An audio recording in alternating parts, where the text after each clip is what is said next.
マニー・パキャオが出ていきます。現役の世界ランカー、東洋太平洋の階級チャンピオンですね、ウエイトが乗ってるんですよね。よくね、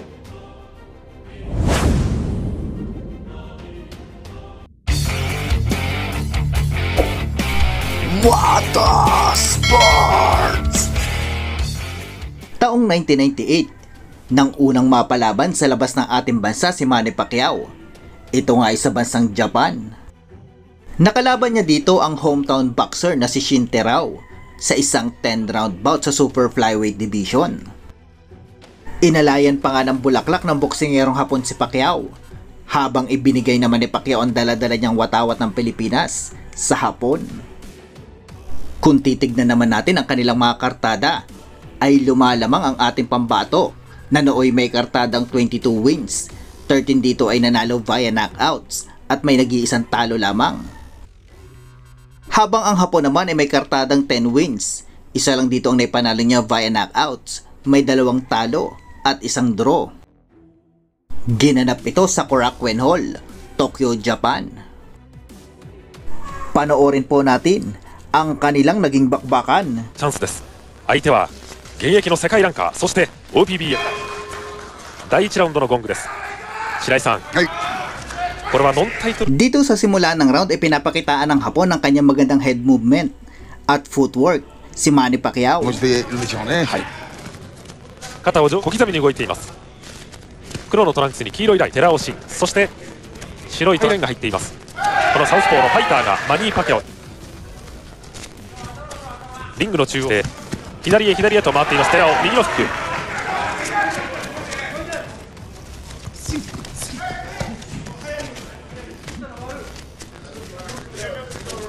本来はどんどんと出ていくファイターという寺尾慎ですが、今日はなるべく相手を見ていきたい、そう話していました。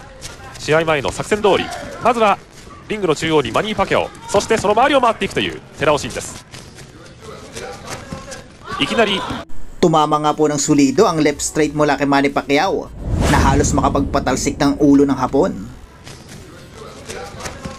いきなり左をついていきました。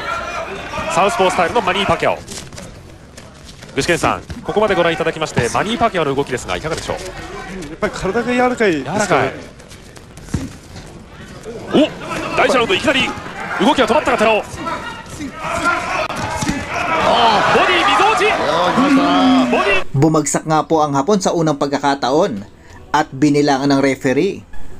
Ngunit kung ating babalikan ay nagkaroon pala muna ng clash of heads bago tumama ang kaliwa ni Pacquiao sa dibdib ng Hapon. Nagawa pa naman ng Hapon na makatayo at makapagpatuloy pa ng laban.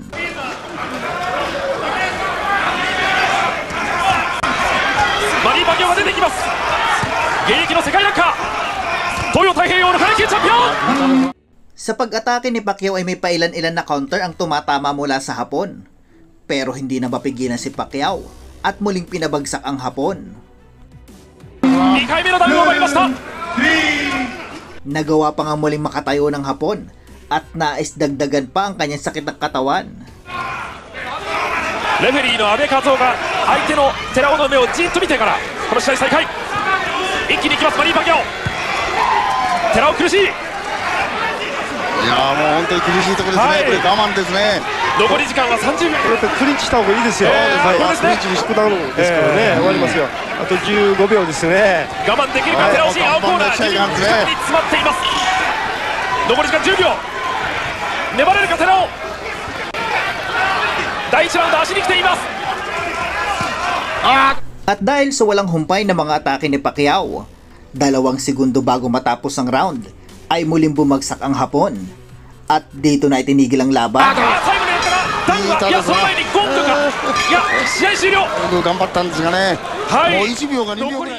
Di tulad sa mga huling laban na masaya si Pacquiao kapag nananalo sa laban. Ngunit sa puntong ito ay seryoso at tila ba may nilabag siyang utos. Pumunta si Pacquiao sa gitna ng ring at nagbigay respeto sa mga Hapon. Sa pagbalik niya sa kanyang corner, itong malaking tao na kanyang manager ay nandoon na din. Habang nagpapaliwanag nga po itong kanyang manager, ay tinalikuran na lang ito ni Pacquiao at bigla na lang binatukan. ね、ウエイトが乗ってるんですよね。よくね、もう At patay mali siya na lang dito si Pacquiao. このクラスですとね、小手先のパンチなんてよく言うんですけど、彼のパンチはね、ウエイトが乗って腰、 Panalo nga po si Manny Pacquiao via knockout sa round 1 pa lamang. Lumabas ang haka-haka na ang laban na ito sa Japan ay luto sana, pabor sa Hapon na hindi sinunod ni Pacquiao. Pero mas nangibabaw pa rin ang pride ni Pacquiao at ipinakita ang tunay na talento para durugin ang Hapon. Ito nga ba ang dahilan kaya sa kabila ng pagkapanalo ay hindi man lang niya nagawang ngumiti at mag-celebrate? Tanging si Pacquiao na lang makakasagot nito dahil ang kanyang manager ay namayapa na taong 2009.